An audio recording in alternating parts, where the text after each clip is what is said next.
Hey, Marcus. Sorry I'm late for our date.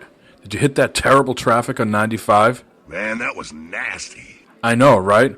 Okay, I've never been here before, but I think we should seat ourselves. Let's do this. All right. How about this table right here? This'll do. Man, I'm fucking starving. I don't know about you. Do you know what you want yet? Good to go. Okay, now we just need to get the waiter's attention. Little help here! Dude, you don't have to be so rude about it. Hi, gentlemen. Sorry about the wait. Whatever. Okay. Are you ready to order? Oh, yeah! Okay, what would you like? Can I get the chicken tenders and steak tips, please? That's a twofer! Yes it is, sir. And how would you like that cooked? I like mine well done. Marcus, we talked about this. I can order for myself, thank you. I'm on your side. I'll take medium, please. Come on! And what would you like, sir? A little grub barbecue. Well done, I imagine. No.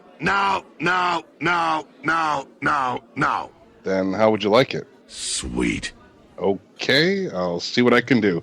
Texas toast with that? Who wants toast? Marcus, please don't make a scene. I'll eat the toast. Nice. Okay, I'll be right back with your orders. Hold up. I'm not done with you. Oh, I'm sorry. Was there something else? Yes, can we get some coffee, too?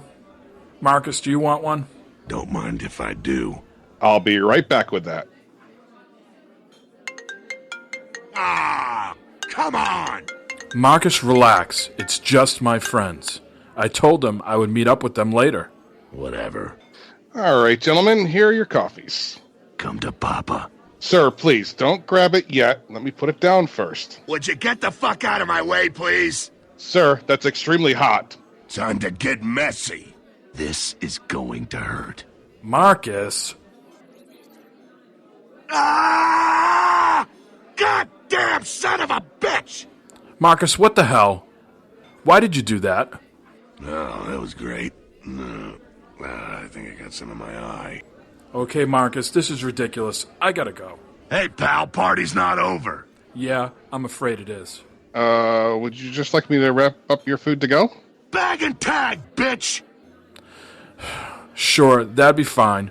Marcus, let's just split the check. Hardly seems fair. What? You expect me to cover for you? You have money on you, right? I'm out. Unbelievable. Fine. I'll pay again. Thanks for the cover.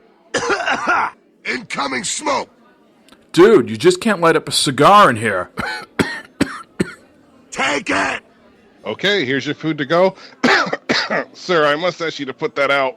Screw you! Okay, I'm leaving. Here, hold this for me. I don't want to hold your cigar. Oh, we're not done yet. Yes, we are done, Marcus. You said you could change, but you're just the same old selfish Marcus. Goodbye. Say hi to your friends for me. Fuck you. God damn pain in the ass. Who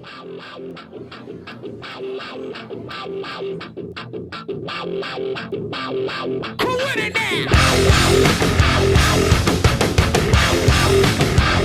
Who with it now? The microphone explode, shatter in the mold. Need a drop of hits like they like, oh, get the fuck up the Hey, what's up? It's Captain Mike M, and welcome to episode 176 of the Gamers in Beta podcast. And if you're a first-person shooter enthusiast like myself, well, you too are neck deep in an embarrassment of riches. Oh, yeah! Hey, I'm Corey Atwood, Sorcerer Supreme. Oh, hey there, Sorcerer Supreme. This is Joe State here. And I haven't been on in like a month and a half. And in the meantime, I haven't played really any games up until yesterday. Welcome back, Joe.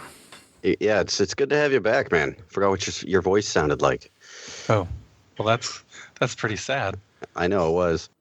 What have you been up to? You've been working at the tattoo shop and stuff like that?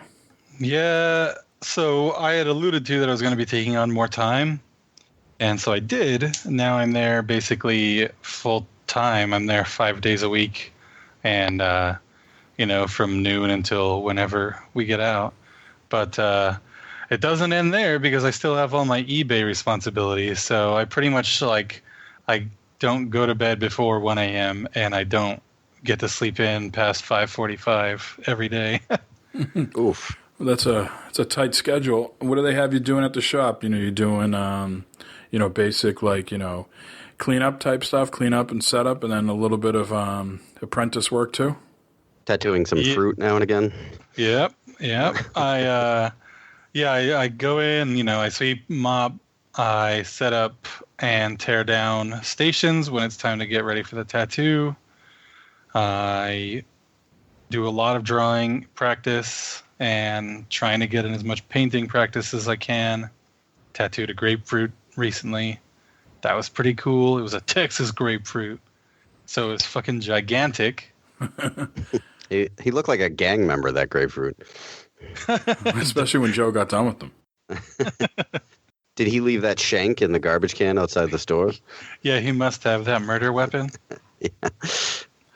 So when you're tattooing a grapefruit, I guess it's like any sort of tattoo, though, right? You can't really press down too hard. You don't want to puncture the grapefruit, right? Right. You got to be a steady hand and just... To be honest, since it was a Texas grapefruit, the fucking... The flesh is probably under like a fucking good solid inch of like that skin, and then this weird... it's almost like foam right underneath the skin. It's just like this weird, super thick skin that goes all the way around it. So what's cool about a normal grapefruit is when you tattoo it, you can peel the skin off and you can see if you went too deep because the flesh would have ink in it. Just like a real person. Just like a real person. So, but these ones, since the flesh is so far into it, there's like, oh, well, that was stupid. So instead of these, obviously they're not bleeding, but did one have that like foam come out as you're tattooing it? No, but it smelled awesome. Now, what about the regular grapefruit? Did that have any of the juices coming out or no? I haven't done it yet. No, you haven't done it yet. I've only done the Texas grapefruits. Well, stay tuned, folks. Joe will report back when he gets to the regular grapefruits. Yeah, this segment is making me hungry. What other podcasts out there will talk about tattooing grapefruits? I challenge them. I know, right? I get the tattoo myself soon, so that'll be pretty fun. Oh, when are you going to do that? I got like a lot of real estate on my thighs, like I have nothing pretty much above the knee, and basically between the knee and the stomach I'm bare, so a lot of practice space. Oh, and then the shop owner's wife was like, "You can throw something stupid on me," and I was like, "I plan on it." The emphasis on stupid though, because it's gonna be practice, that's for sure. Now, I think we talked about this before. You're obviously going to do it facing out, even though you're tattooing your thighs. You're going to make it look. Yeah. I'm going to make it look like it's supposed to. Right. I'm going to follow the rules. Nice. Now, I know those tattoo shows. They always used to show like the apprentices getting shit on. Anything like that going down, or pretty? Some hazing. Yes, hazing. Thank you. No, not really. Not anything like that. I'm a grown ass dude with kids, so like I'm not just some punk ass teenager. So I don't know. It's pretty cool. I don't really have to get fucking hazed. No one's like tattooing your dick while you're asleep or anything like that. Because I'm just sleeping in the shop all the fucking time. Sleeping through a dick tattoo as well. It's pretty heavy sleeper. My boss was like, "Dude, I tried tattooing my own dick. It was fucking impossible. That shit hurt." I was like, I'm going to try it anyway. What is it, the thought process is there? You have to be hard to do it. Yeah, I know, honestly, yeah. So his dick has like half a tattoo on it then? I think it really only just has a dot on it. Or like a small line. I think you got to be hard, too, to do like piercings as well. I think so. Yeah. All right, well, let's move off this topic. I'm hard right now. Well, go to your tattoo shop, Corey. What the hell are you doing here? I got to get a buzz on the soundboard now for a tattoo. So this weekend is all about Extra Life, and yesterday was the big day. Extra life! Oh, look at that. Wow. So I want to give some congratulations to the Good for Gaming folks, Dave especially. The current tally is $8,748 that they have raised. Whoa. Just shy of their $10,000 goal. I'm sure there'll be some late, money coming in, donations and things like that. And I think some other people still have their weekends to do, so they should be able to get to 10,000, I think. Yeah, they don't all happen on the same night, right? Like, isn't it like a week window or something like that? How does it work? I think you could do it up to the end of the year. Typically yesterday, November 5th, is the day that most people do it. But, schedules and life happen, so not everybody does it on that day. So I think they give you up to the end of the year to accept donations. For tax purposes, I'm sure. Just to give you some other totals, I saw on Twitter that the Kind of Funny guys raised over $71,000, and Game Informer did over $51,000. A lot of people donating a lot of money, and it's, as Dave said when he was on the show before, certainly that's going to a worthy cause. So again, everybody take a bow, round of applause. You guys are awesome.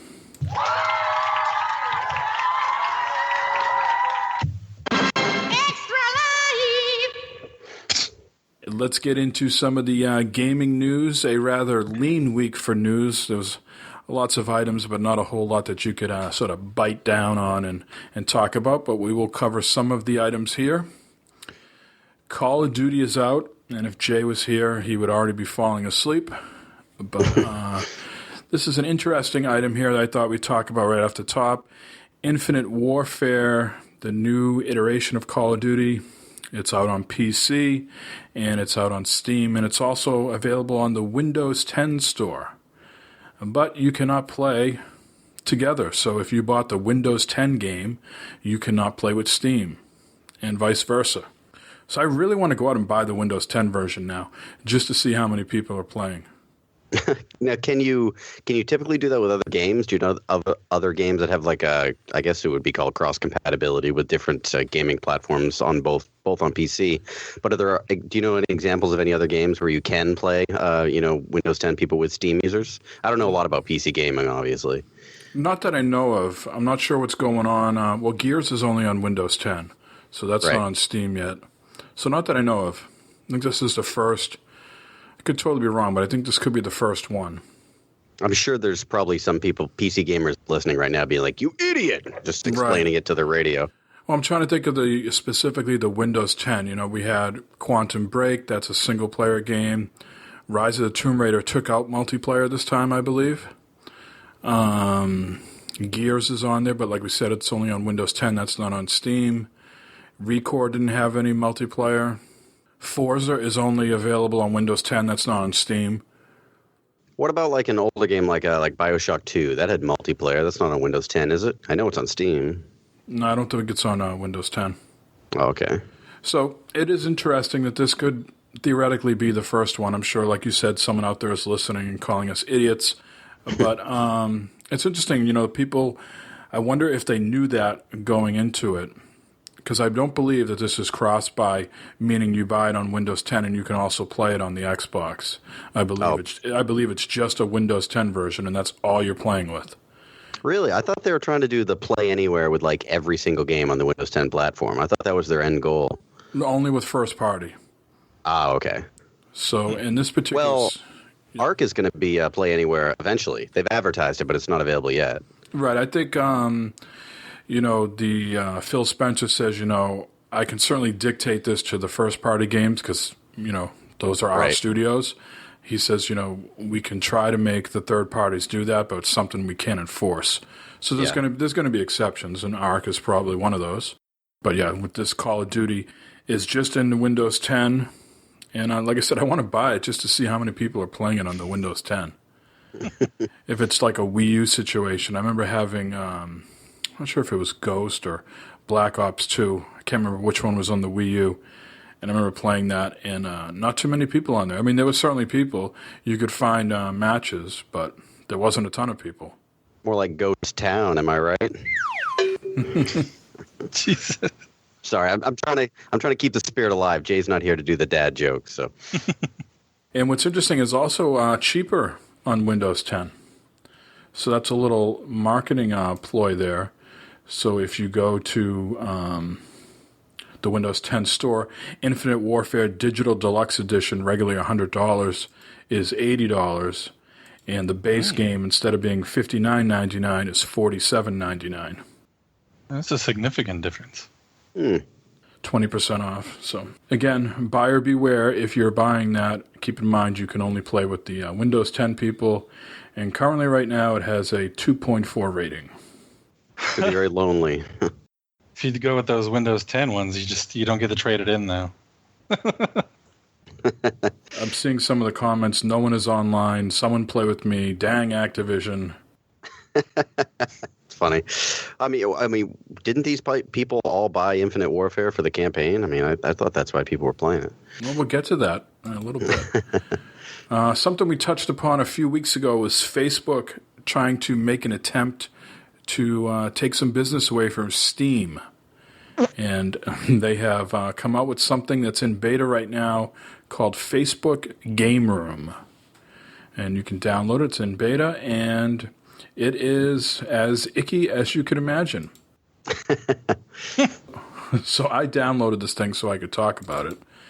And, pretty much all it has in there is phone games that have been ported over to the PC. So you go to categories, it has action games, bingo games, match 3 games, runner games. No really no shooters or anything like that. Doesn't seem to have too many, but certainly if I want to play Bejeweled Blitz or Words with Friends or Candy Crush Saga, I could do that in here. What about farming games? What would those be? Simulation? Farmville, I don't know. So if I go to Simulation, there's Pot Farm.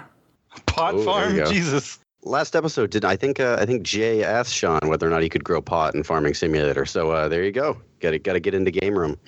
Yeah. And Farmville is on here for sure. Colts and Glory, Dream Wedding. Yeah. Is there a Plants vs. Zombies? I bet there's a Plants vs. Zombies somewhere on there, too. I'm sure. Big Shopkeeper, Echo Farm, Klondike, Happy Village, all household names. This would be great for a Dilligaff, but I know that we would be scraping together a single fuck between all of us to give a shit about this. I don't know about you guys, but as far as social media goes, I'm kind of turning away from Facebook. I really don't like it anymore. I don't know if it's just because of the election or just because it continually reveals to me how many of my friends are racist shitheads that I just don't need to talk to anymore. So I don't know. I don't like Facebook at all anymore. I'm pretty much just all on Twitter or Instagram. That's kind of it for me now. Well, what about with your the Bago Games as the social media guy? What do you do with there? Oh, well, I don't know what you're talking about. Social media, yeah, totally into Facebook, being the social media manager. Love it. No, actually, that's actually probably the most time I spend on Facebook is as the social media manager for Bago. But yeah, it's still, a lot of people still use it, but I don't know who the hell's going to be finally, they have a gaming platform. I'm so sick of Steam and all its awesome options and games. Right, that's what I was going to get into. It's I know Facebook is $1 billion company, so they really obviously believe in what they do. But do they think they can take down Steam or sort of take a little of their chunk away? It doesn't seem, at least on the surface right now, that they are going after Steam because these games in here are not on Steam. I don't even know if Steam would want these games. Maybe they would, but they all look just like I said, phone ports over to the PC. And certainly Facebook, I think in its heyday, or 2009, 2010, were killing it with the games built into Facebook. But then everything sort of went mobile after that. And I think they're trying to get back to the people that, have computers and don't want to play in their games anymore. They want to play on their PC. So this is their attempt. Be interesting to see if they add any, games that a gamer might consider playing, right?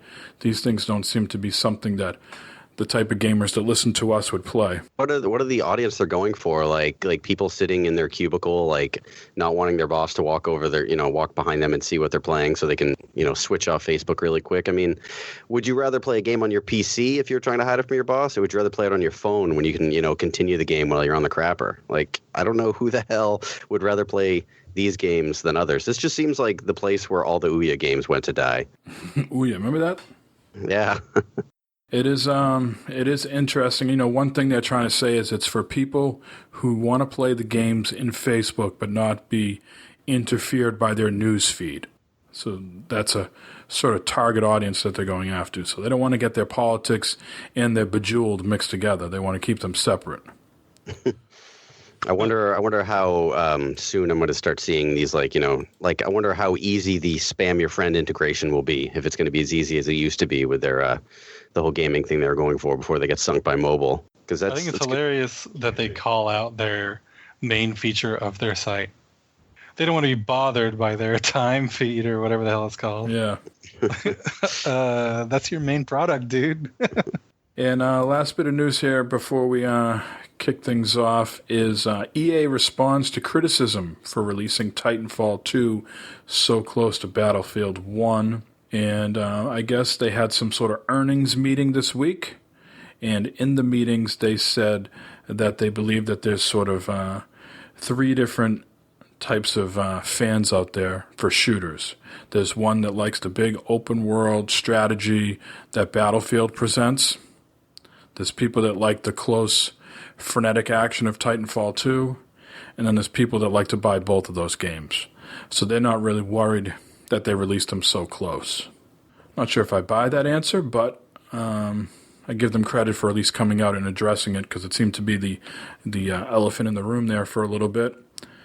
And again, they went on to say in the call that, you know, they feel Titanfall 2 offers something different because they are, giving out the free DLC, that there's no season pass needed, that all the maps and modes will be coming free. Nice. We'll see how it goes. So far, I think both games are very good, so it shouldn't be too big of an issue. We're going to move on here to the community question of the week. The community question that we came up with for this week is, what is your definition of a fanboy or a fangirl? Whichever you prefer. We had some responses from the community. Corey, you want to read some of those? All right, yeah, so we had a bunch of responses, all pretty much the same. A lot of people agreed. I think a lot of people in our audience agree with us when it comes to fanboyism. So Afterthought 051, a.k.a. Damien from Dad's Getting Grounded, a fanboy is, simply put, someone that refuses to accept any logic or counter-argument to something for a particular brand. You should always be able to see all sides, but robustly following one brand and turning a blind eye to all counter-arguments and even facts is the true definition of fanboy. It sounds like this is a fanboy election this year. I don't know about you guys. So that I don't want to get into politics. All right, you'd swear they were getting paid to represent a brand. And oftentimes they do. That's true, yeah. All right, so RoboPig from Good for Gaming, he says, I think a fanboy is someone that has an extreme love of one console while also loving every opportunity to talk badly about the competing consoles and users of that console. And I completely agree with him there. It's all you, Joe.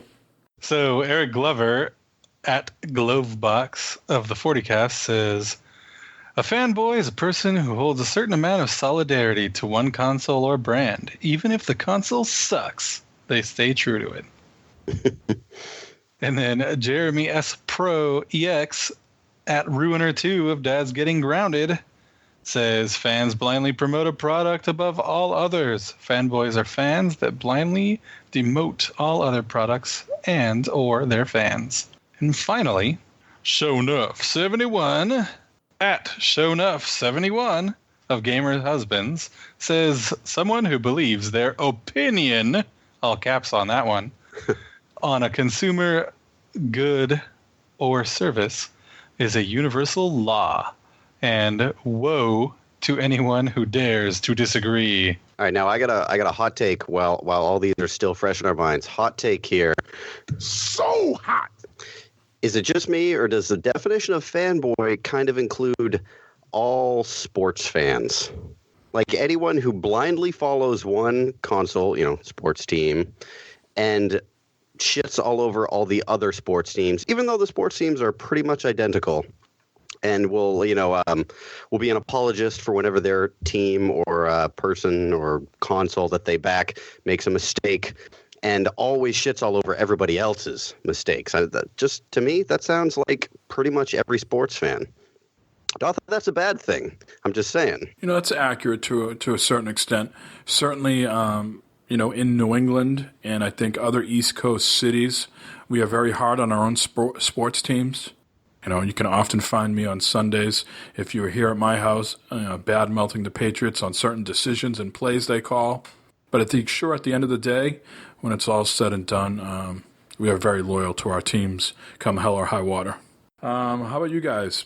Corey just gave us a hot take, but anything else to add on that, Corey, that you want to address as far as gaming fanboys?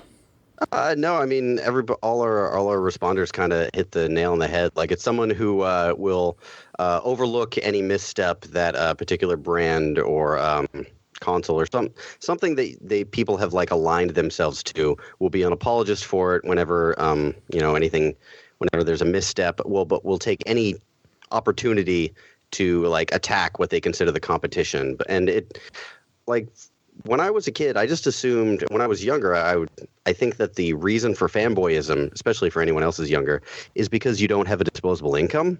You can only afford one console or the other. You're like, which side am I going to jump on, Genesis or Super Nintendo, just to, date myself. And if you pick one, you can't afford the other, or you're not lucky enough to have parents who will buy you the other. So you have to just decide, this is the team I'm on, and screw that other console for getting those cool games. Fuck them, I can't play them. But when you get old enough to have a disposable income, I really think there's no excuse for fanboyism. It's fun. It's fun to be a fanboy, to feel like you're a part of a team, and to feel like you can, like, fuck that other team. Our team is better, and to feel like you're part of a community, and but it's really just all an illusion that doesn't really make a lot of sense. And I think it really gets out of hand on the internet. It doesn't make any sense to me. I think once you're an adult, you should really realize that it doesn't make sense to be a fanboy. So I don't know. What doesn't make sense is that people need to realize you can love a product as much as you do. But those executives don't, at the end of the day, don't give a fuck about you. It's all about the the money. It's all about whether they can go back to their investors and said, here's your money. Now we need more. They've made the company money. They don't care about you. There's some people out there that just will die on the vine for Xbox or Sony or Nintendo. But then those companies don't give a shit about you as long as you're buying their product. That's where it ends. Do they have people out there that are more vocal, more, trying to sway you one way or the other, or try to interact with you? Sure. Social media has brought that on, but I think to glom on to a certain brand, and just because the color's green, or Phil Spencer, says nice things about this product that's going to come out, it's to me, I think it's a little much. But I also will say that if you have both products, or all the consoles, I think you're well within your bounds to voice your displeasure. Because then you're saying, all right, I've bought all these, I've experienced them, I've used them, and now I'm giving my feedback. And certainly I feel like I've done that through the 3 years plus that we've been doing this podcast. Whoa, you're talking about giving an educated opinion about something. This is the internet. We don't do that on the internet. That's foolish. And some people, will spin that and say, "Oh, well, you're just a Sony." I didn't even know this term existed, but they call Sony fanboys ponies.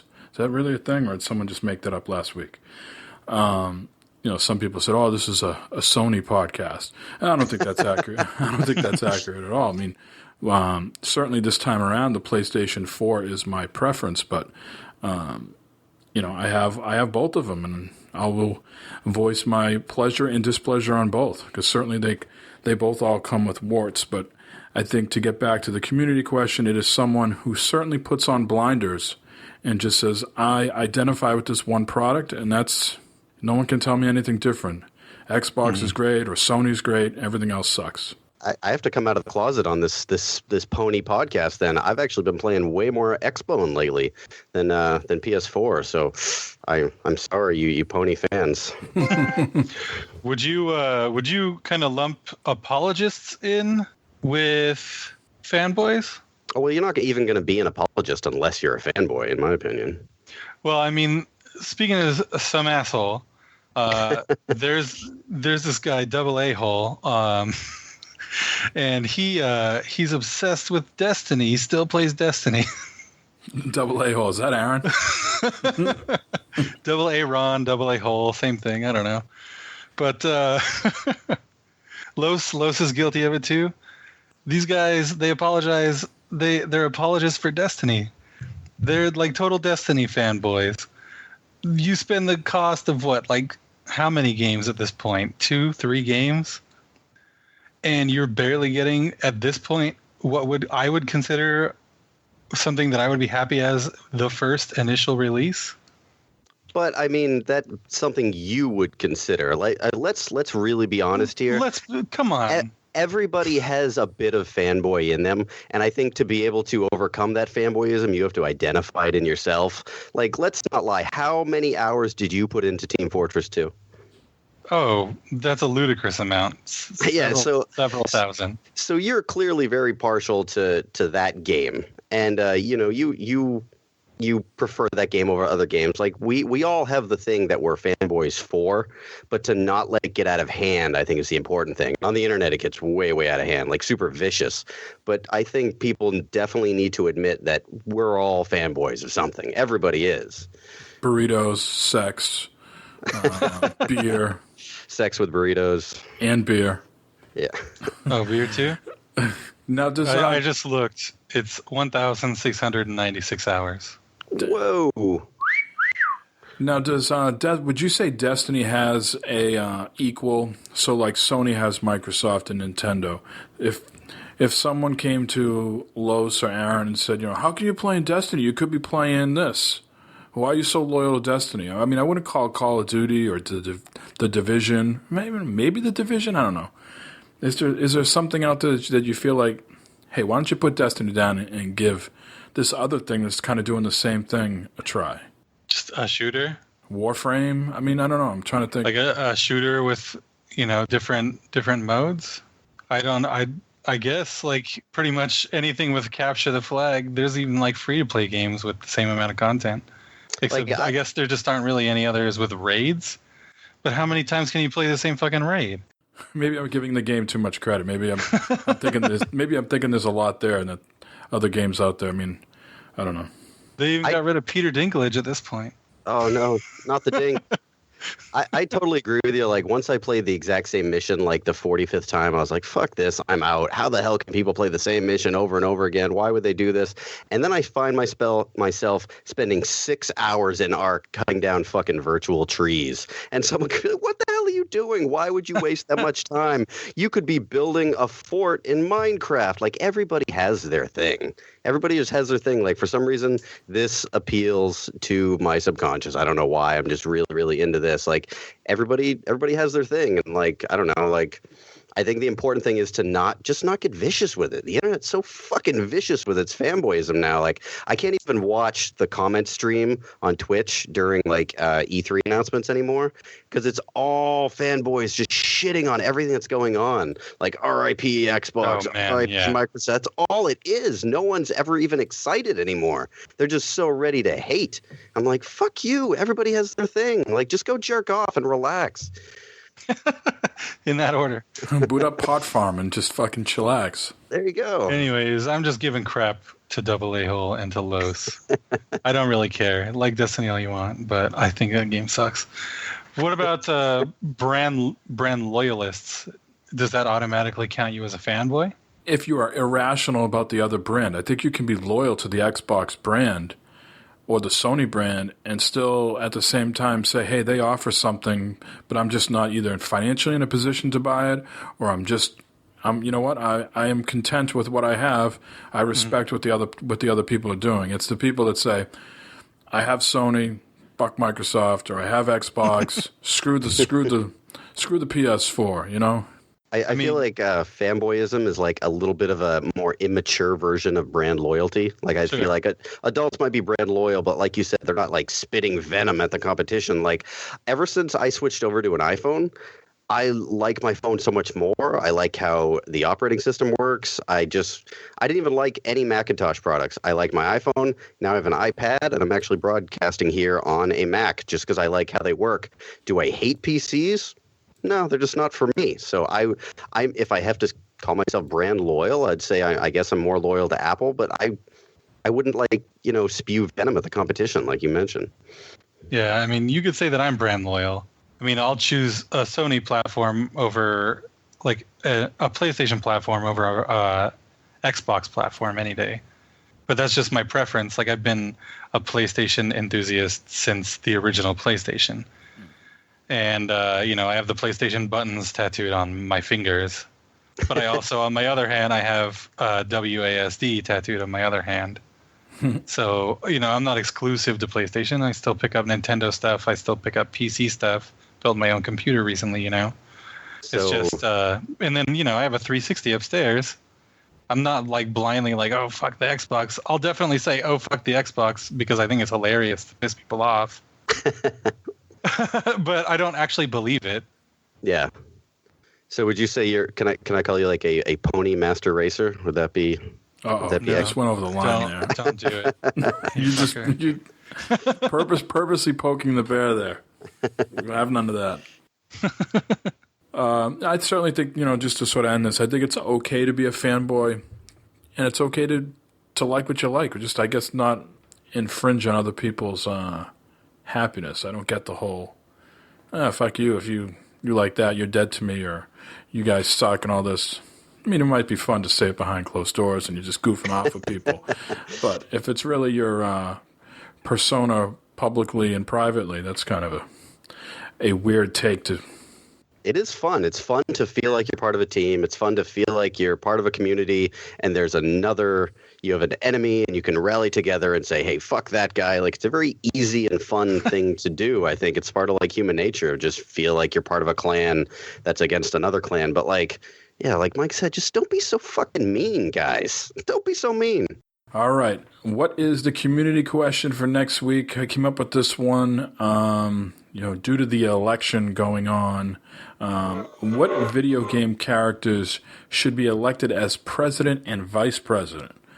So, for example, maybe you could say that you want Kratos as president and maybe Nathan Drake as the vice president. Or maybe you want Nathan Drake as the president and you want Master Chief as the vice president.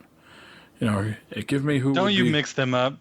That would really get the fanboys pissed off now, wouldn't it? Or maybe you would want Nathan Drake as the president and JD Phoenix as the vice president, as his understudy, because he sounds and looks a little bit like Nathan Drake. Oh, yeah. That's his boy. Yeah, all right. Listen, Mario and Luigi, next question. Okie dokie. Really? You're just going to leave it like that, huh? No. That's actually a really good question. Very timely. I'll have to think on this, but come on, Mario and Luigi. Yeah, that is some low-hanging fruit. If that's what you want to answer, that's fine. We have a question from the audience this week. This is a hard-hitting question. This is from Holy Goalie at Gamer Goalie on Twitter, of course, from the Game Hounds podcast. And he wants to know, if we were all soft drinks, what would you be? What do you think, Corey? Well, if I was a soft drink, I would definitely be a hard soda because I'm hard as fuck, yo. No, if I was a soda, I think I would be orange soda because no one ever thinks of orange soda. Whenever you order a soda, no one ever thinks of it. But if someone ever brings up like, hey, there's orange soda at this party, people are like, I fucking love orange soda. That shit is delicious. So that's what I would be because, nobody thinks to hang out with me, but when they do, it's a good fucking time. So there you go. I am a orange soda enthusiast, or was, I should say. Ever since I had that strep throat a few weeks ago, I have quit soda cold turkey. No longer a orange soda enthusiast, but that is a good answer. How about you, Joe? My answer is basically, so I'm a bitch? You calling me soft? The fuck?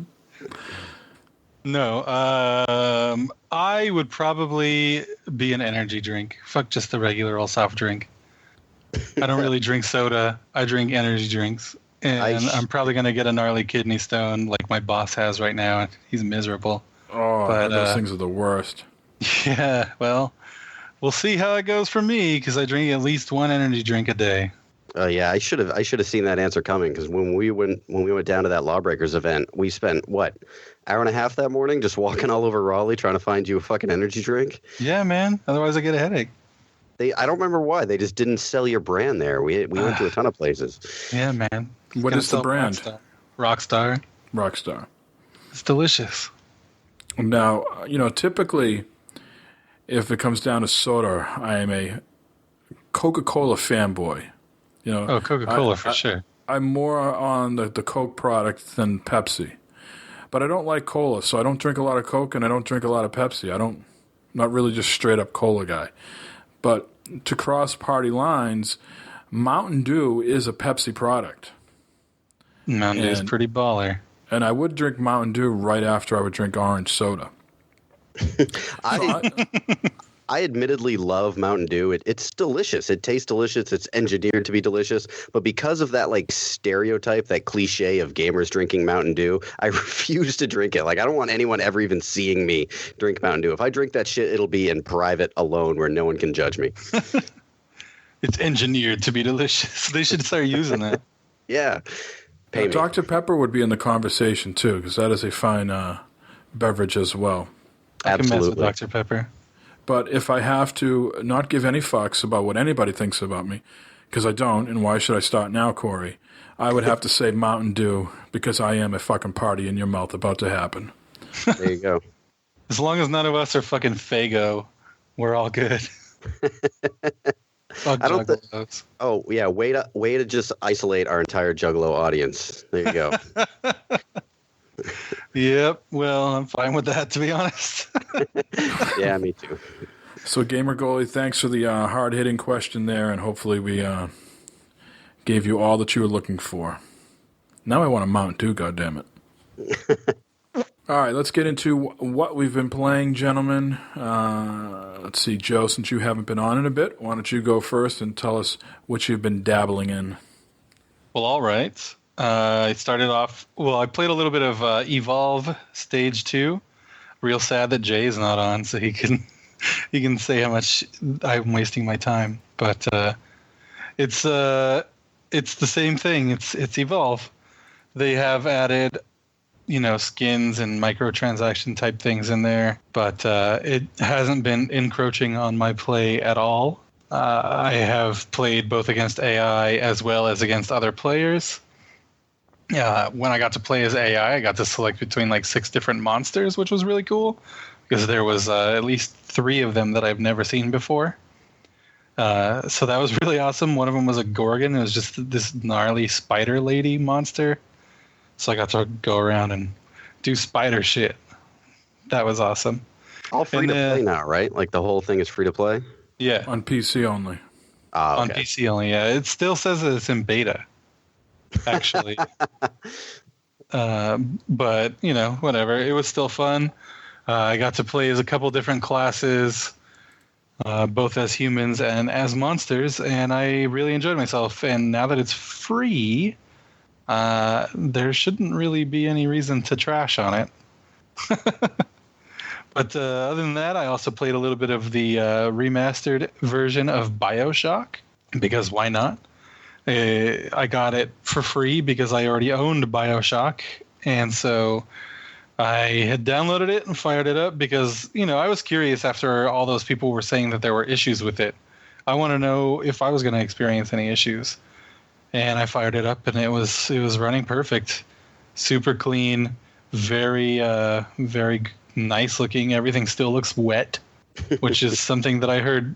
Some people were complaining that they got rid of that filter that they put on stuff, but everything looked all wet to me. Maybe it's been patched since then, but it was super super good. I got through there. I fought a couple splicers. I got the plasmids. That's what it is, right? Yeah, I got a couple plasmids, and I'm not super far into the game, but, I've beat it already once before. It's kind of just is this still fun? And wouldn't you have it, it still is. So I messed around with that. And then really fast, I guess I forgot to write down on the agenda here, but I also played that demo of Pokemon Sun Moon, and it's still a Pokemon game. Pokemon! So there's that. Now, there was something that you were playing that you didn't have a chance to, or you gave us an opinion, I think, via the answer of question of the week through like an MP3 file. But there was some demo that you played. Oh, Outlast 2. Did you want to expand on that a little bit? So I played the first Outlast, and it creeped me out pretty bad. You know, you play that in dark with some headphones on, you feel like, you know, you're really in danger almost, you know, like it gets your heart pumping. You gotta hide under things, you know, you got these weird, savage, fucking crazy people in an asylum hunting around after you. You have to hide under beds and hide behind doors and hope they don't find you. And if they do, you have to just bolt super fast and try and find a hiding space that they won't find you at. And that really, you know, that gets the blood boiling. It gets you going. But this one, they added, I mean, I never be the first one. Let me add that in there real quick. So maybe that they had this kind of stuff in the first one that I just wasn't aware of. But in the second one, they had a lot of like supernatural stuff in there, like some weird, I don't even know, like troll person in an air duct that shot their tongue out at you and yanked you up into the air duct. And then you have to crawl around in the air duct, and then it pops out of nowhere again, tongues you down. Ooh, tongues you down. Yeah, tongues you down. And so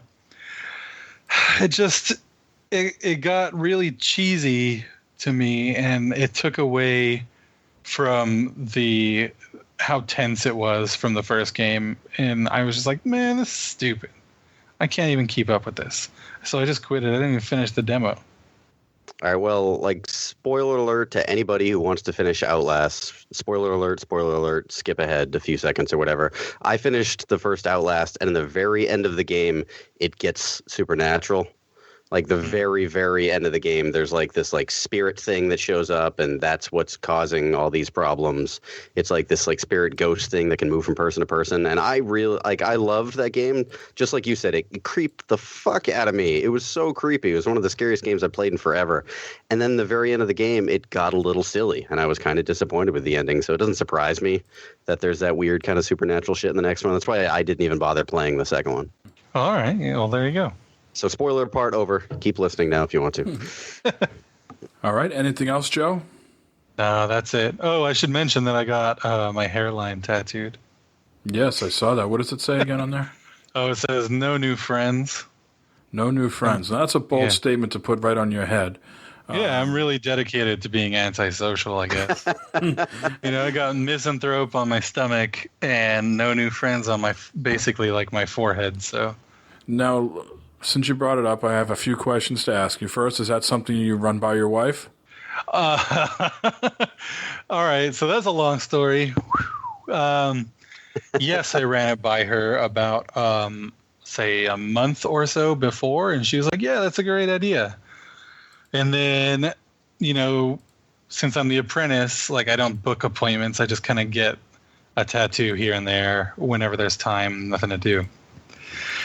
And about that month and a half after she already signed off on it, Ryan was like, dude, we don't have anything to do the rest of the night. You want to do that? And I was like, yeah, man, sure. Fuck yeah. So we threw it on there. And the first thing I sent her was just the picture of my hairline shaved back super far. And I just said, oh, they hazed me. And she's like, I'm not amused. And then, you know, I didn't have my phone in front of me because I was getting the tattoo the rest of the time. And then I was like, no, it was just a joke. I got the tattoo. And she got fucking pissed. What? Because we had our my stepson's a huge meeting for his independent education plan the next day. And I was like, I can just wear a fucking beanie. It's not a big deal. She was like, it basically caused like this gnarly, like 2-week long argument that was like fucking torturous in this house. But yeah, it was extreme. Yeah, I mean, that certainly is it's a bold statement to make. And then when you're a father of kids and you have to, you know, go out and sort of mingle with people that are responsible for them during the day. And certainly, sure, as you said, you know, on the podcast before, your, you know, stepson is autistic. So he's got other things that you got to, you know, factor in as well, like this IEP. Mm-hmm. Yeah. I could certainly see both sides. You want to be your own man. You want to make your own statement, your own life. But yeah, sometimes. Now, clearly, you are going for the tattoo apprentice. Well, you are doing the apprentice now, but you want to become a tattooer. So it's like you're going to be looking for a corporate 9-to-5 gig. Right. And have to worry about that because that would be the other hurdle that you would have to face too, right? Right. If you're trying to go out in the real world and get a job like that. Yeah, but I mean, I already have a tattoo on my face. Now, if your hair grows in, is it still visible? Can you still make it out what it reads, or does it cover a lot of it up? It covers up like basically probably 2/3 of the top half, I would say. So I don't think you would be able to see it. You'd be able to know that there was something there, but I don't think you could read it. But yeah, I mean, I don't know. Nobody really cares at my kid's school. I still volunteer in his classroom once a week, and nobody said anything. Just not making any friends there. Yeah, I don't want to anyway. I feel like literally you and I just met probably within a year or so ago. I feel like I just made it under the line then before you got just that. made the cut. Yeah, you made the cut. You're solid. All right, sweet. I mean, after that night, we're more lovers. Oh, Hey, let's keep that off the air here. when you make a podcast in a hotel room, you're more than friends. That was a magical night. All right, Corey, let's get into you and what you've been playing. All right, before I get started, I just want to give Joe the Smart Shopper Award this week. Because seriously, he didn't pay for any of those games. Those are all demos, or like Evolve was free to play, BioShock was free. So yes, I applaud you in how you didn't have to spend any money for any of those games. Hey, thanks. I really want Titanfall 2, but given how much free time I have, I can't justify spending the $60 because I don't know when the next chance I'll actually have to play it is. Yeah. Mine, I've been playing more Gears of War 4. I'm really into that Versus. And they actually just updated it recently. I thought I might kind of fall off the bandwagon as far as Versus goes because I knew that they were going to be nerfing the Hammer Burst, and that was the gun. That was like my go-to gun. And all the other Gears games, I really loved the Versus for a while. And then when the community got better, I got way worse, and I just got my dick kicked in. But like after this update, the Hammer Burst is not as good, but they kind of tightened up the shot on the Lancer, so I still like it, and I'm still pretty into it. So I approve of that update, and so I'm still playing that. Ark, the Fear Evolved 2 event, the Halloween seasonal event, finally came to the Xbox One, so I played that for a little bit. Not going to get too into that. Sean talked about that last time. And I picked up Splatoon again, which I haven't played in forever. It was just my daughter and I. She's 2.5. It was just her and I a couple of days ago in the house, and I have the Splatoon amiibos, and she plays with those, and she wanted me to play Splatoon, so I picked it up, and I just forgot how much fun that game really was. So I got pretty into that for a couple of days. So I recommend that. If anyone out there has Splatoon and is looking to play, hit me up because I would love to get back into that. I'm so bummed. My son, he broke the disc. Oh. And so now I have to be like, well, Splatoon's fucking awesome. Do I buy another copy? But Nintendo games never go down in price. Yeah, I mean, my daughter could have broke my disc, but I bought digital, so, that's just not going to happen to me.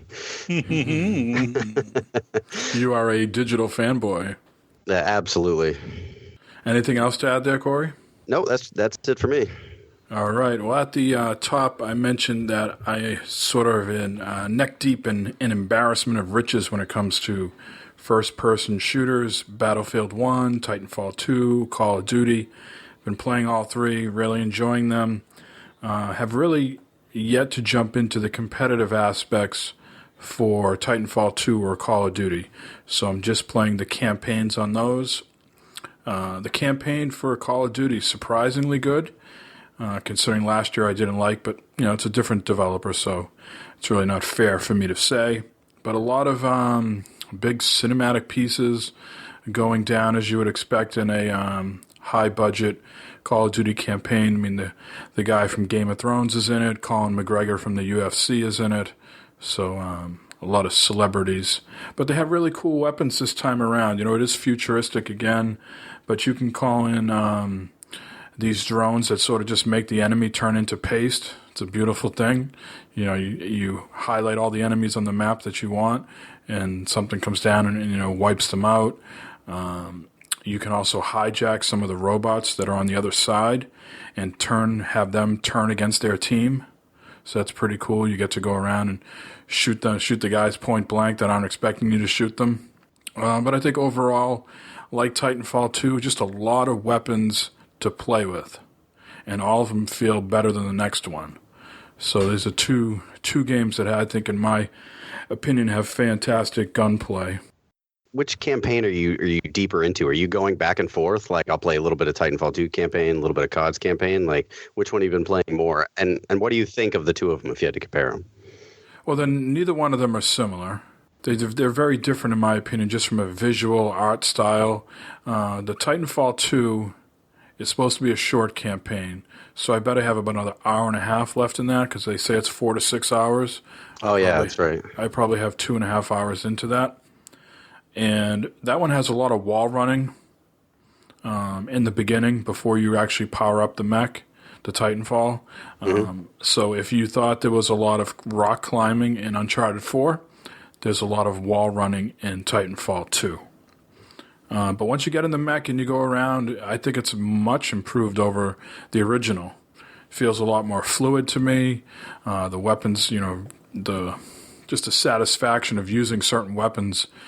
There's a correlation between the shooting and the rumble that just feels more in sync, and it just has a really good feeling to me. And I think, going back to Call of Duty, it just has a traditional Call of Duty approach that you expect in a campaign. I think last year was an aberration, and this one seems to have a deeper story, at least on the surface so far, than the Titanfall one. I'll give a better answer on that once it plays out. But the beginning of Call of Duty is very powerful. A lot of shit goes down in the first hour and a half or so, and it's setting up to be a pretty good story. So I'm looking to see how that plays out. I have no idea how long that is, if it's 4 to 6 hours or if it's longer. Do you ever press A to salute? Press A to salute? Is that a thing? Or pay respects, I think. Wasn't that the last one? I think that was 2 of them ago. At the funeral at the beginning. Oh, I don't even remember that. But I'm sure I would. I'm sure I would. How much Russian is in it? Is it no Russian, or is there some Russian? There are a couple guys that have Russian accents. Okay, there you go. It, but it doesn't seem to have that whole U.S. versus Russia thing to me. At least not yet. Space Russians. Right. Yeah, the whole going to space thing is interesting. Flying and having space combat and stuff like that. So far, it seems to be done pretty well. I'm enjoying just more of the, soldiers on the ground gunplay than I am being in space. But we'll see how it turns out. But is there a lot of zero gravity when you're in space, or you have weird magnetic boots or something? I've only come into a gravity situation once, when we were running from one doorway to the next, and we just kind of picture being in waist deep snow and taking big steps, big exaggerated steps. That was what it felt like going from point A to point B. There are certain grenades that you can pick up that are gravity grenades. You can throw them at the guys and they'll go flying around. And then there's these big hatches that open up in these spaceships. And once the guys go flying around, the hatches open up and they get sucked outside. That's kind of awesome. Yeah, that's pretty cool. I mean, there is some really cool weapons in here that just obliterate the other team. I mean, these lasers that you can shoot, and you just shoot them at the guys, and they just paste. I mean, just absolute paste. And there's nothing left of them. And then there's these shock grenades that you can throw down. I'm not sure if they're the shock grenades. There's something else. You throw them down, and boom, if there's 7 or 8 robots, they're dead instantly, right next to each other. So there are some really, and I'm not saying over-exaggerated, but there's some really stuff that does high damage quickly, which is pretty cool. Is there a really satisfying pew-pew from the laser guns? Do they make a really cool noise? Yeah, it's a kind of a longish, yellowish laser that's not straight like you'd picture a Star Wars gun. It's got a little bit of a wave to it. And when it comes out, man, it fucks shit up big time. According to, I just checked really quick, a website I'll plug, howlongtobeat.com. I highly recommend it. But according to that, it takes about 7 to 8 hours to beat the campaign in Call of Duty. Mileage will vary. Is that safe for work? Howlongtobeat.com. I've died a bunch in the game because, I tend to go off and try to find my own places. And sometimes in these Call of Duty games, they want you to stay on the path. You know what I mean? And yeah. if you stay on path, you're lucky to go buy the right ammo that you need and stick with the AI that can help you out. Sometimes I go off in a corner and think I can kill everybody, and that doesn't work out so well for me. Besides those, a lot of Conquest in Battlefield 1 with the 40 cast, Dad's Getting Grounded guys. That's lots of fun. Not really doing so hot lately, but I'm having a lot of laughs, so that's more important to me. Played a little Night Squad with RoboPig on Extra Life yesterday, and it's probably been about a year since I've played that, and that was a lot of fun. And if you guys have played Night Squad, it's a party game. You get various modes in there that they've come up with, or traditional modes like soccer and, stand in the middle and be like the last man standing and stuff like that. So a lot of cool stuff there and lots of laughs. An interesting game I played during the week was called Burly Men at Sea. And this is a bizarre game. I originally thought it was called Big Burly Men. And then I looked it up in Steam and I was like, that's not the game. What the hell is that? It's Burly Men at Sea. And it's these 3 large guys with these beards, like these humongous beards that hang over their bellies. And it's a folk tale about a trio of these fishermen guys who step away and seek adventure. They've been given this boat and they go out. And it's an artsy type game. It's not for everybody. Some say it's a minimalist indie type game. It's got a weird dynamic to it where everything's kind of like in this like bubble or oval shape, and you drag the sides of the screen to expose more of the game. So, for example, you go into like one of these little huts or houses to gain information about this map that you found, and you go in there and you're just like staring at a fireplace. You grab the side of the oval, and more of the room becomes exposed, and then you can go on and talk to the person in there. It's an interesting mechanic. I think it's one of these games that you play over and over again and get different stories, because I probably played for 30, 40 minutes and like the game ended, and I'm seeing like screenshots of like other things going on that I didn't get to see during the game. So it's one of these games I'll have to go back to and sort of rinse, repeat, see if I like it or not. So would you say would you recommend semen to our audience? Is that what you're saying? Yes, as long as you have a belly beard and are a big burly man. And lastly, I've been playing Seraph.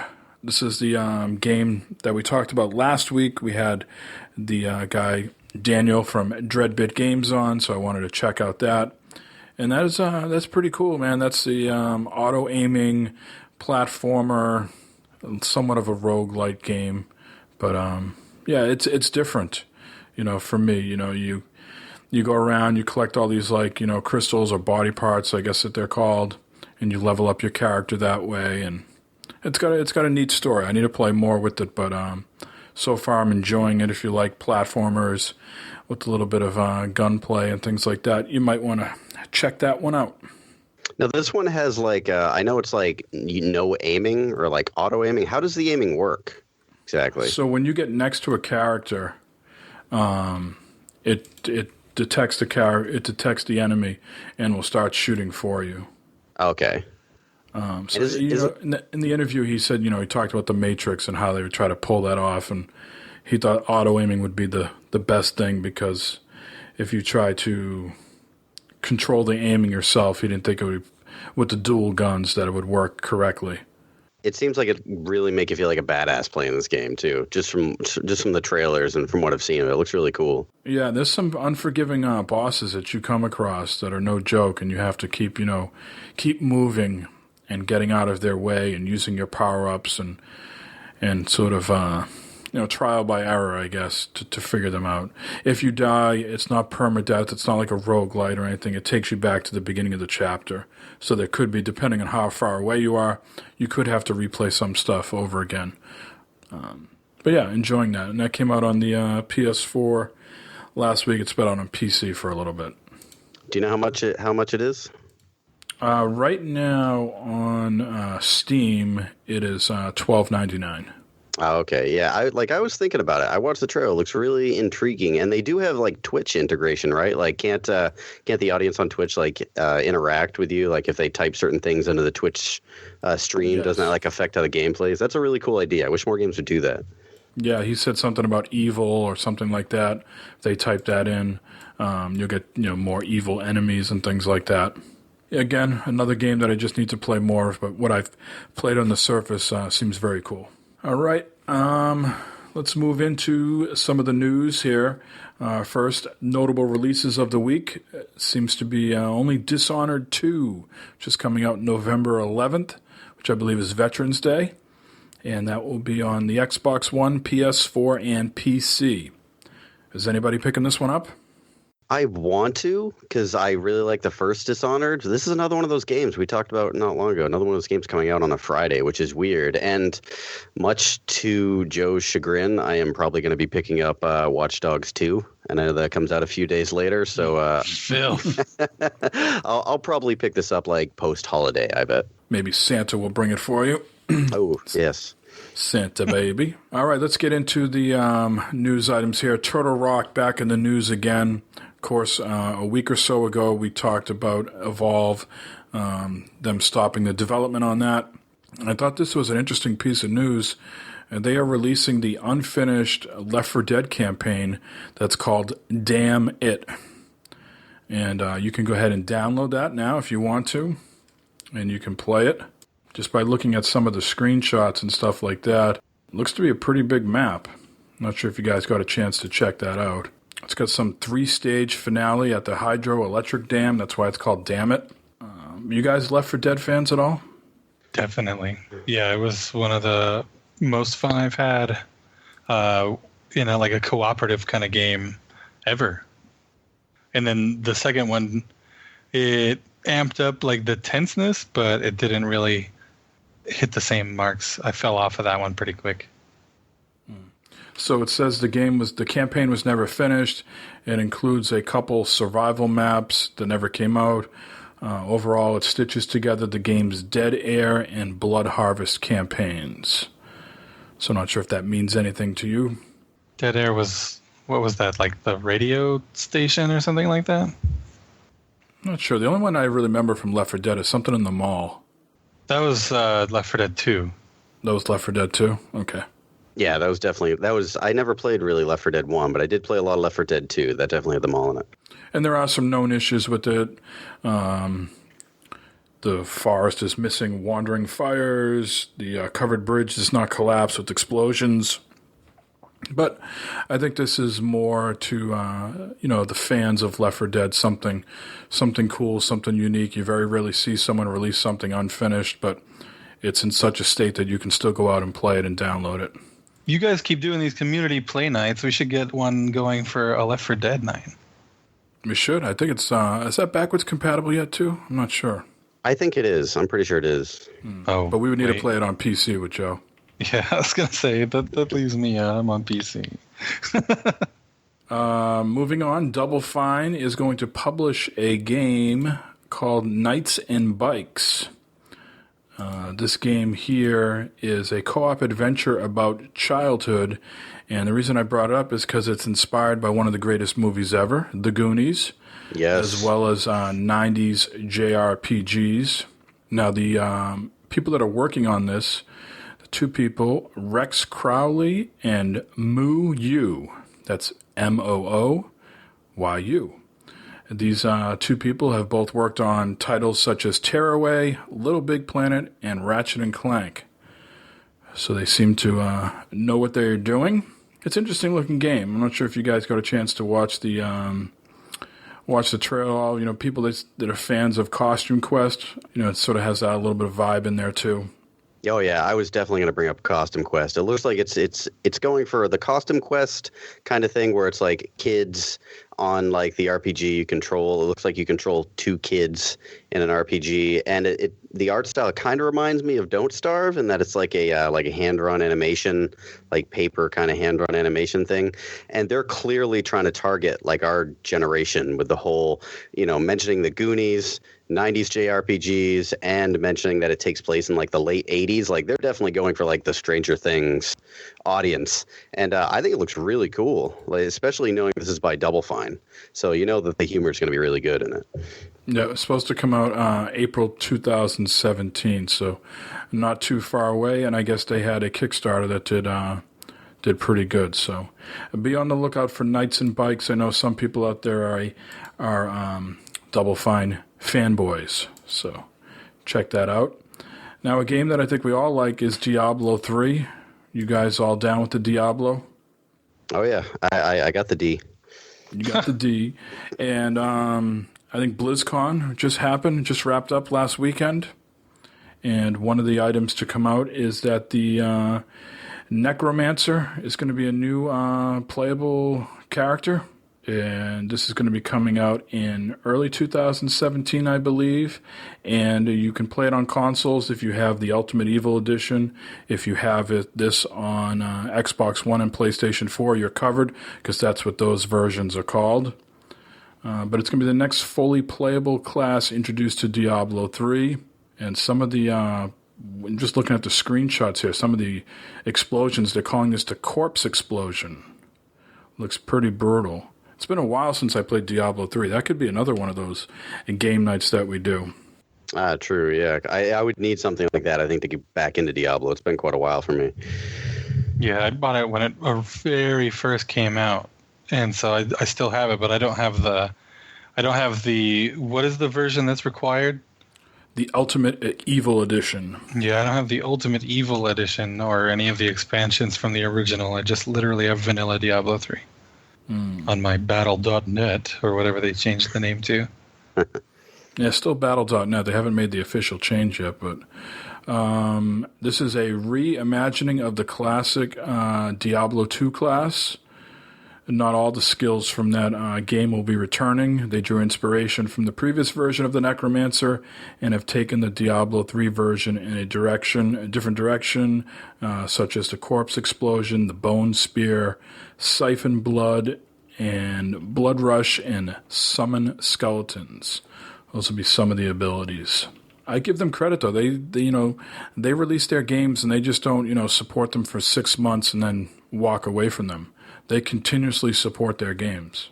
Mafia 3 becomes the fastest selling 2K game. It beats out BioShock and Borderlands, which I'm surprised about. In the first week, it has sold 4.5 million copies. But Borderlands still is the best-selling 2K game, with selling close to 13 million copies. Mafia 3 is not getting reviewed well, though. Have you guys been noticing that? I know a lot of the official reviews haven't been that great, but I've seen a lot of talk on Twitter, just talk in general about how people are liking the game, and you do get to mow down a bunch of Klansmen. I mean, that sounds pretty appealing. Oh man, I want to play that.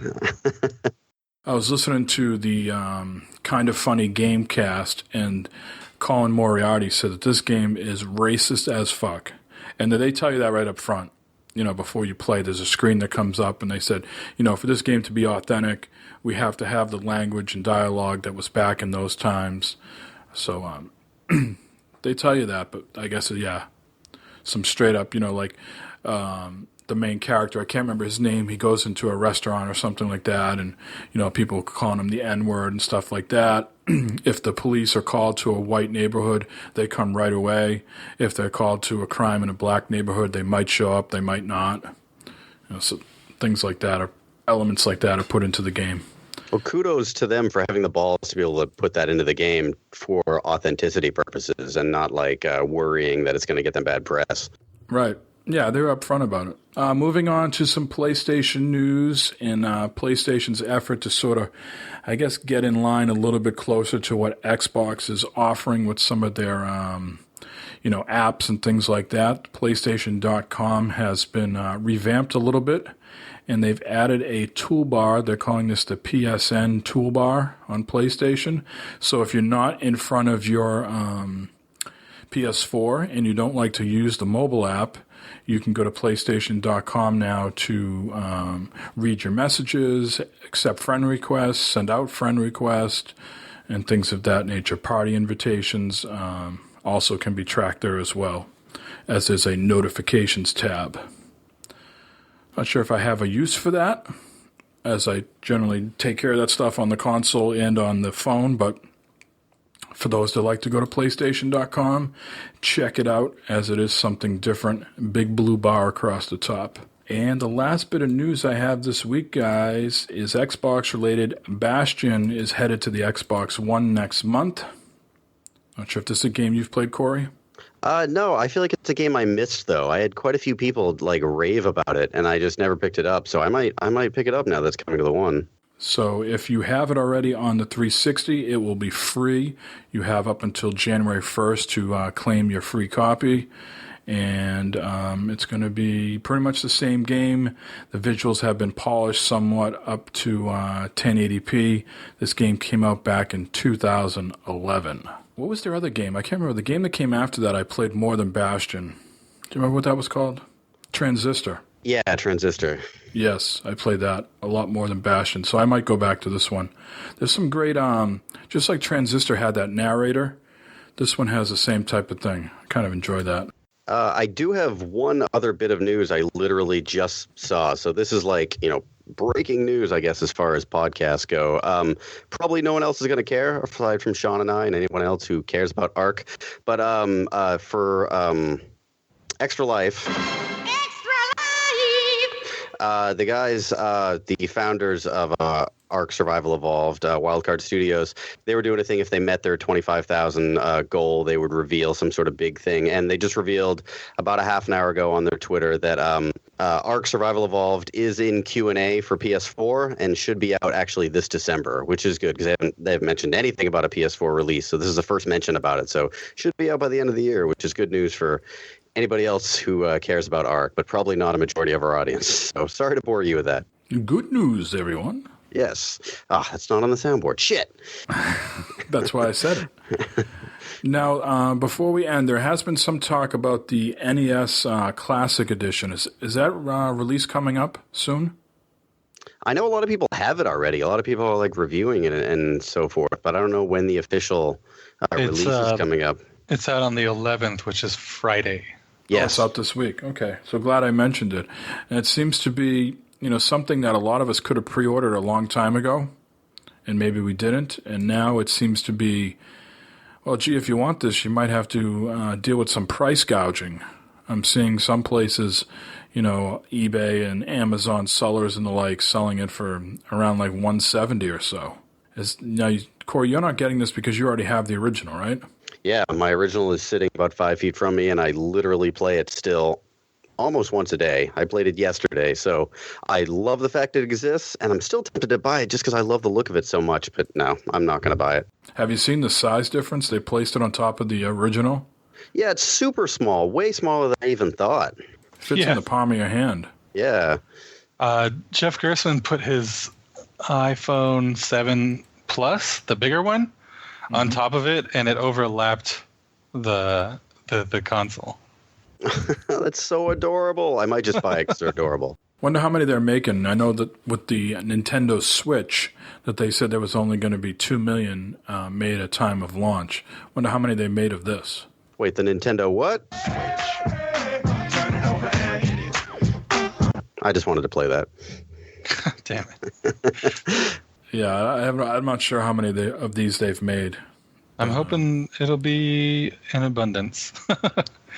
The wife and I plan on Friday morning, we're going to both go out, and I'll hit up the Best Buy and she'll hit up the Target because they're right next door to each other. And hopefully one of us will find one because we want I want my stepson, I want Des to be able to check out those old games and play Bubble Bobble with him and stuff. Awesome. You guys see the cords are super short for the controllers? I'm looking at screenshots right now. The cords are 2.5 feet long or something like that. They're like really short, and I think they're really short, and I think it's to replicate like you having to sit on the floor in front of the TV. Yeah, but the original, I mean, like I said, I can look at the original from where I'm standing. The original cords are about 5 to 6 feet long. Yeah, well, that's the thing is they're kind of like forcing you to get nostalgic by giving you a short ass cord. I also think they don't envision this sitting on your entertainment unit, even though it's got HDMI. Mm-hmm. I don't think they envision this being something that you're going to plug into your entertainment system and hook up to like a TV and then sit on a couch far away. Like maybe this is like a novelty thing that you hook up to your PC monitor. You know, because PC monitors have a couple HDMI inputs, and it's something else that you. I'm just trying to think. Why would they make it so short? It doesn't make sense. Yeah, it's pretty weird. It is powered by USB. Yeah, I guess maybe. Yeah.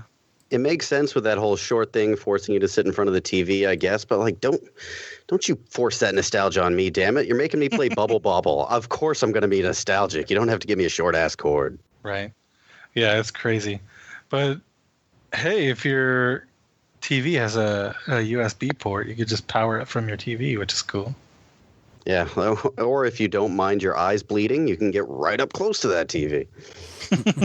Right, yeah. I mean, a lot of the time back in the day, you didn't have a fucking 50-inch TV. You had, what, like a 27-inch or some shit like that?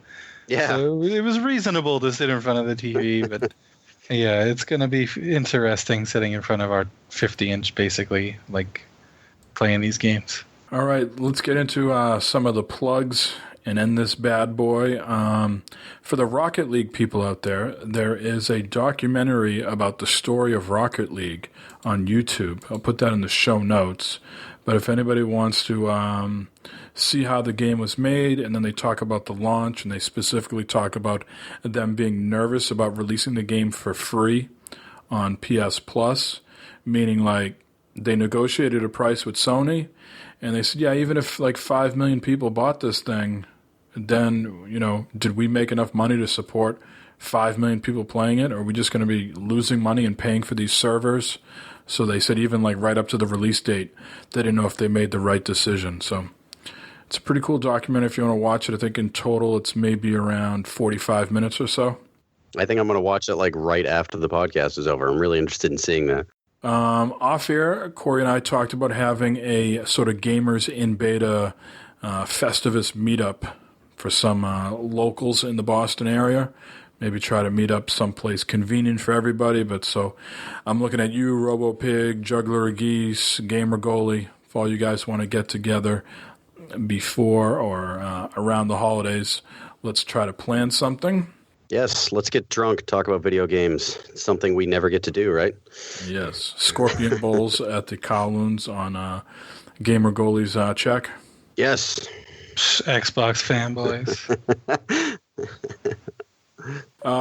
Let's see. We're still on Discord. If you want an invite, hit us up on Twitter at GamersInBeta.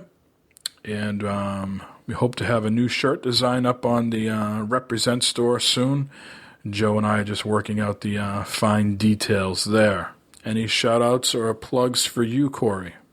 Nothing major. My most recent Gamer Parent article went up called How to Adult. It's actually kind of relevant to what we were talking about earlier, interacting with having to go to your kid's school and interact with other people your age who seem to be adults, but it's weird and uncomfortable because we're not. So that's what it's about. And I put up a Horde guide on BegoGames.com recently. That's where you can find the Gamer Parent article about the best maps to play Horde on and the best locations to set up a base. So if you're interested in that, check that out. And that's pretty much it for me, I think. I'm probably forgetting something. But, and give us 5 stars on iTunes. That's awesome. You give us 5 stars, we'll give you 5 stars wherever you want them. You want your 5 stars anywhere? Just tell us where to fucking put them. We'll put them there. So go give us 5 stars on iTunes. That'd be sweet. And pretty soon, Joe will be able to give you 5 stars across your forehead if you're in the Pacific Northwest area, right, Joe? That's right. What's going on with you, Joe? Any plugs? Any shout-outs? I just want to shout out to Dragonfly Tattoo, the #1 spot for dumping murder weapons since 1974. Do you want to tell that story? I think you should tell that story really quick. Okay. The shop owner's wife was outside smoking. And we have one of those, I guess, those big ashtrays that looks like a giant cone, and it just has an opening in it. I think it's to keep like the bums from digging around in it and stuff like that. And she threw her cigarette in there, but it wasn't put out, and it started smoking. So she's like, "Oh shit!" So she pulled the cover off and like dumped it out, and out fucking popped this this knife. It was basically a shank. It was like a knife blade wrapped up in it looked like gauze and like shipping tape for the handle. That was a homemade knife. Yeah. And so Ryan, my guy that's teaching me, he took a look at it, and it looked like that there had been some like plasma etching along the knife, which means that it has in fact had blood on it at one point. Jesus Christ. Yep. Number one murder weapon drop-off point since 1974. Now, do you think it was one of like your clients, like, hey, I got to go in there and take like my shirt off, and maybe got to loosen my pants depending on where I'm getting this tattoo, and I don't want my shank falling out, and they just disposed of it there real quick? Or you think someone said, hey, this is a tattoo shop, those guys are criminals anyways, we'll just put a shank out and blame it on them? I mean, it definitely looks used, so I think that it was definitely a dump. The thing is, like, all of us, we don't leave that outside when we close the shop. So it had to have been done while we were there, and somehow none of us saw it happening or heard it happening. But, yeah, I don't know. It's pretty shiesty. I don't think it was one of our clients. I mean, yeah, I was going to ask you that. Did you look up your clientele for the day? And this guy looks like he could have a shank. This one doesn't. You know, this grandma, she definitely doesn't carry around a shank. Yeah, the grandma. Nobody's really exactly sure when it was dumped, to be honest. I mean, it could have been in there for a week or two. We don't really dump out the ashtray thing often. So when people go in there to get tattoos, they have to sign paperwork, right? That says like, yes, I say that I am not drunk. You should add a question to that, like, have you killed anyone today? Just to be able to narrow it down. Have you dumped any murder weapons in our ashtray recently? Is your shank outside? Is this yours? Yeah, so it's pretty cool. We're not in the best neighborhood either, so it's very, very likely, it was used and just dumped. So, yep. Gotcha. Pretty cool. Anything else, Joe? No, that's everything. All right. So I will wrap things up here. The episode of Dad's Getting Grounded came out this week. I am on that, and I talk very little about games, but more about dad stuff and raising a child that has delayed speech and what that's all about, and the emotions and things that come along with such stuff. So if you're a dad and you care about things of that nature, give that a listen. 40cast came out this week. Pretty funny stuff in there. We talk about Black Bart. If anybody knows the old stagecoach robber of the 1880s, we bring him up in our history segment this week. That's kind of funny. And Gamers Unscripted is coming out this Wednesday. We will have a guest on, one of the developers from Ragtag Studios, to talk about the upcoming PlayStation 4 game called Raise the Dead. Be on the lookout for that. Until then, who wants to play the role of Jay? Joe? Corey? Oh, I'll do it. You do it right now, Joe. All right, everybody. We're going to talk about orange beer and chocolate oranges and the Xbox. And then next week, the Xbox will be doing something else that'll be great. Xbox on. See ya! Oh, wait. Same game, same Gamers in Beta time, same Gamers in Beta channel. Gamers in Beta channel. See ya!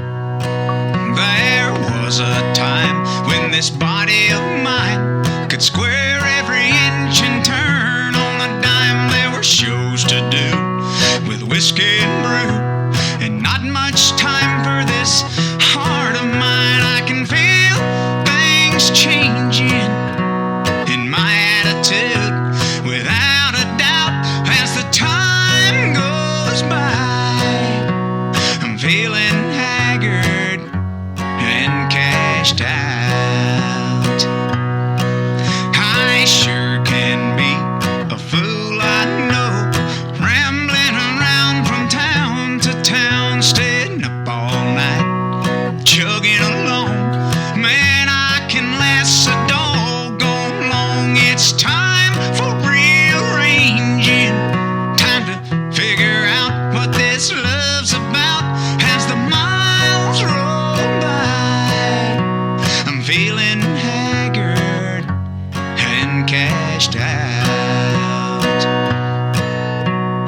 two best friends that a man could have. A bottle of Jack's and a can of Falstaff. I pray that there is a best in me. I'm looking for a light I wish I could see. Hey Gamers and Beta listeners, this is Jay, aka Maniac17, recording while I am traveling to Florida for the question of the week.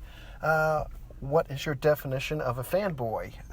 Someone who points out all the positives of something that they like and kind of makes excuses for the issues it may have, and therefore also maybe slamming the other console, restaurant, soda, or whatever you don't like, and just pointing out all the bad points and not doing the good ones. So I must admit, I am an Xbox guy. I prefer my Xbox, but I also try not to slam the PS4 or the PlayStations much. I try to make them even.